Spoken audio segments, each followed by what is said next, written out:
There's times when I think about St. John's and his face is the first thing that pops into my head. I think Father Dan has been a symbol of St. John's University. Every time I run into him, he just gets this childish grin on his face. He always says, you know, Adam Barvels and then the Pearl from Lake Lillian. That was always the title he gave me. Kind of the biggest thing that I felt that he offered was that he was non-judgmental. And he was open to your views without judging them. I like seeing him at a football game and he's holding court and everyone's around him wanting to chat him up. He doesn't want to tell everyone about himself. He's more concerned with what everyone else is doing. When you're with him, he gives you the feeling that you're the most important person in the world. Express a genuine interest in what you were doing. He's a terrific listener. To me, he's sort of the essence of the place. Good morning.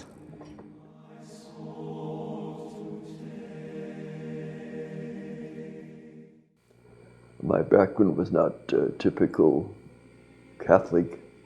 My parents were quite at opposite ends of the poles in terms of religion.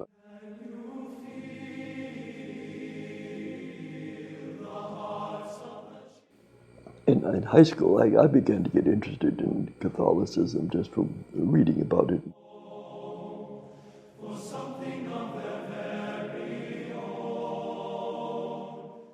He had me signed up for St. John's sight unseen. Looking back, I really can't help seeing that it's very providential because it's been such a happy choice.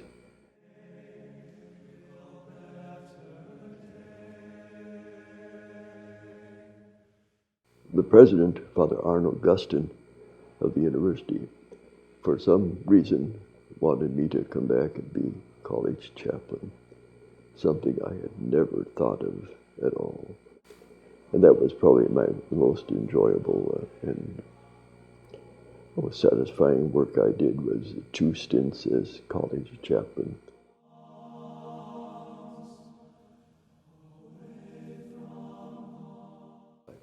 Nobody, I think, would ever have thought me a candidate for Professor of the Year.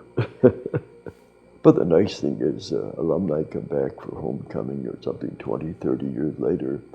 They see it all through a golden haze, and they tell me how much I enjoyed that theology class.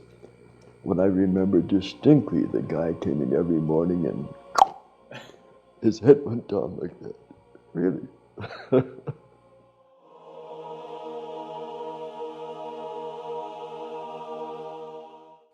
Yeah, this has been a most enjoyable kind of post-teaching and post-dormitory work.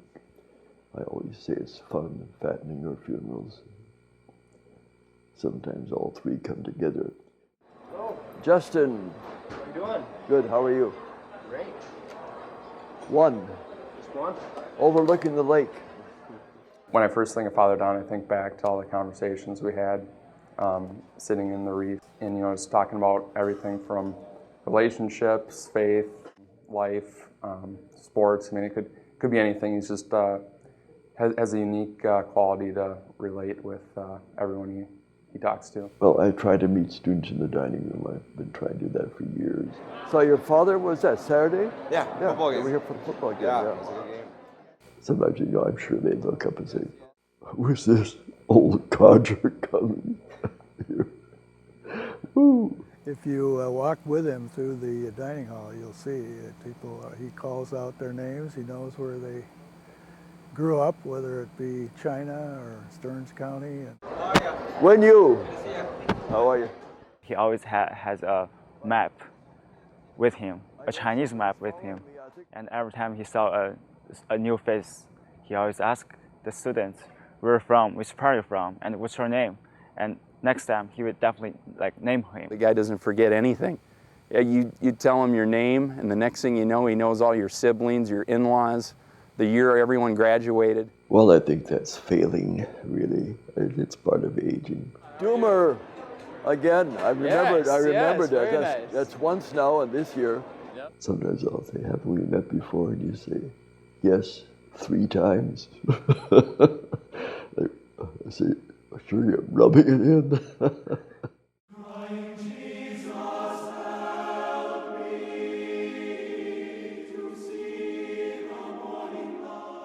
A day without reading for me is pretty unsatisfactory.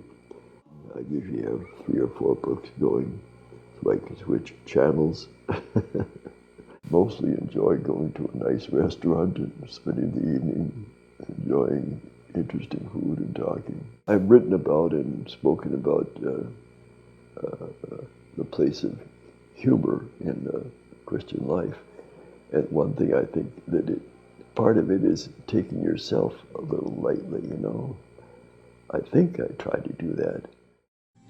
Backseat full of memories and pictures on the floor. They rode the north country breeze right through those open doors. Benny and Johnny, Benny and Johnny, Benny and Johnny, Benny and Johnny. I'm always a little hesitant about saying this because I don't have experience of other colleges. Maybe they're all this way, but what I hear from many people suggests to me they aren't all this way.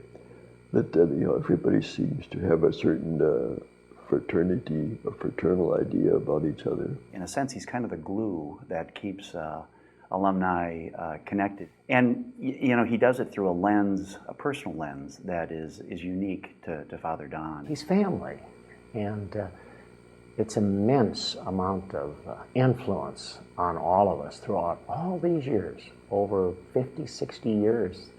The amount of context and his ability to remember you and your story is unbelievable. See you, Justin. Yeah, you have a good day now.